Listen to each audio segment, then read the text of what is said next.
আজও তারা বিভিন্ন পর্যায়ে বৈষম্যকে জিতিয়ে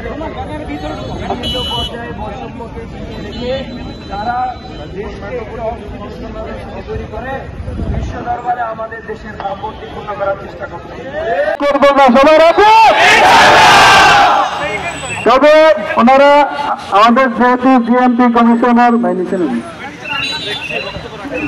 কমিশনার এখানে এখনো উপস্থিত হন নাই, উপকমিশনার ছিলেন।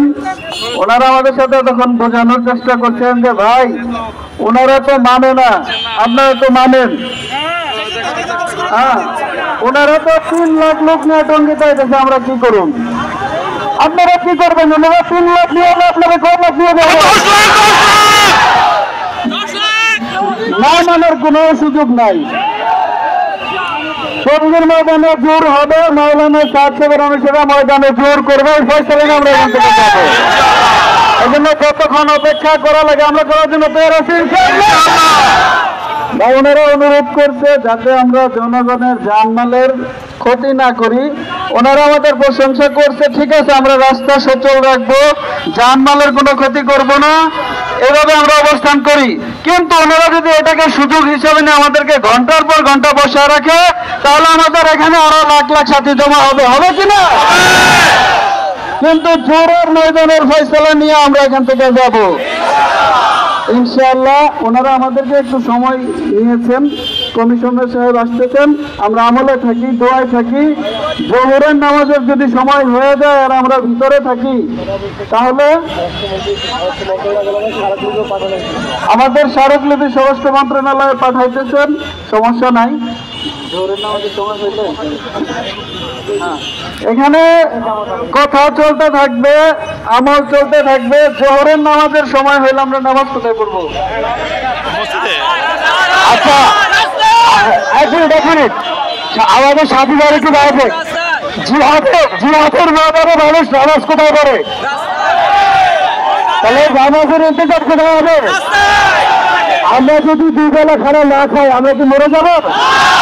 আমরা কি আমাদের দাবি আদায়ের জন্য 2 বেলার খানার কোরবানি করতে পারবো? আমরা আমাদের সারাদিন আজকে আমাদের এই কোরবানি কার জন্য?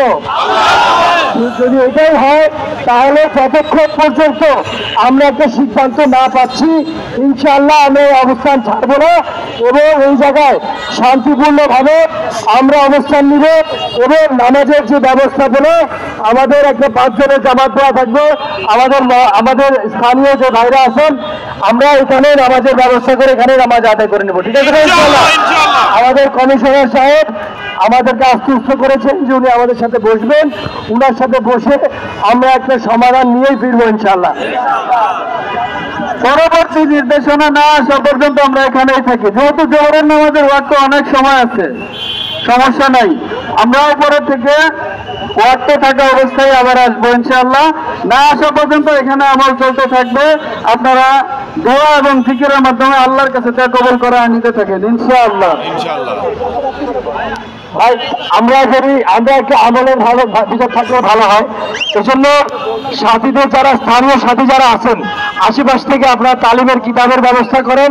দোয়া জিকির মসজিদে হইতেছে, এখানে তালিমের হালকা কায়েম করেন। মাঝে মাঝে ইমানি আলোচনাও হইল, আবার তালিমও হইল। আমাদের দাওয়াত, তালিম, ইবাদত, খিদমত 4টা আমল চিন্তা করেন ইনশাআল্লাহ। মাইকে বয়ান চলতে থাকবে, একের পর এক বয়ান চলবে। ভাইরা আমরা সবাই অবগত আছি যে আমাদের এই কর্মসূচির প্রেক্ষিতে ওনারাও কিন্তু কর্মসূচি দিয়েছে, ঠিক আছে? আমরা সবাই কোনো ধরনের উস্কানির ফাঁদে পড়বো না, ঠিক আছে? আমরা সবাই সচেতন থাকবো। আমরা আমাদের চারপাশের আমাদের চোখ কান আমরা খোলা রাখবো। কে আসছে, কে কি বলছে, কে কোন উস্কানি দেওয়ার চেষ্টা করছে, আমরা সমস্ত কিছু আমরা পর্যবেক্ষণ করব এবং যারাই কোনো উস্কানির কোনো পায়তারা করবে, কোনো ঝগড়ার সৃষ্টি করবে, কোনো বিভ্রান্তিমূলক কথা বলে এখানে একটা অপ্রীতিকর পরিস্থিতি আমাদের এই ময়দানের মধ্যে যারা সৃষ্টি করবে, আমরা তাদেরকে সুন্দরভাবে, তাদের সাথে আমরা খারাপ ব্যবহার করবো না, তাদেরকে সুন্দরভাবে ময়দান থেকে আমরা এখান থেকে সরাই দেব। ভাইরা আমার, উপস্থিত সাথী ভাইরা, আপনারা জানেন আল্লাহ রাসূলের সময় বদরের ময়দানে কি হয়েছে? আল্লাহ রাসূল দোয়া করতেছে আল্লাহর কাছে, আল্লাহ 313 জন, আজকে যদি 313 জন এই ময়দান থেকে জমিন থেকে নিতে যায়, আপনার নাম লেনেওয়ালা কেউ থাকবে না। আজকে যদি জোরের ময়দানের অনুমতি এখান থেকে আমরা না পাই, তাহলে এই জোরের ময়দানে ঢোকার আর আমাদের কোনো সম্ভাবনা থাকবে না। এজন্য যে কোনো অবস্থায় আমাদেরকে জোরের ময়দান ইনশিওর করে এখান থেকে যেতে হবে ইনশাআল্লাহ। এজন্য দোয়া আল্লাহ রাসূল আল্লাহর কাছ থেকে দোয়া করায় কবুল করায় নিছেন। আমরাও বান্দা যখন বেচৈন হয়ে যায়, অস্থির হয়ে যায়, আল্লাহর কাছে অস্থির অবস্থায় আল্লাহর কাছে দোয়া করতে থাকে, তো আল্লাহ সাহায্যের কাছে চলে আসে। এই জন্য আমরা এক এক সাথী যার প্রতি আমল আছে, আমলগুলো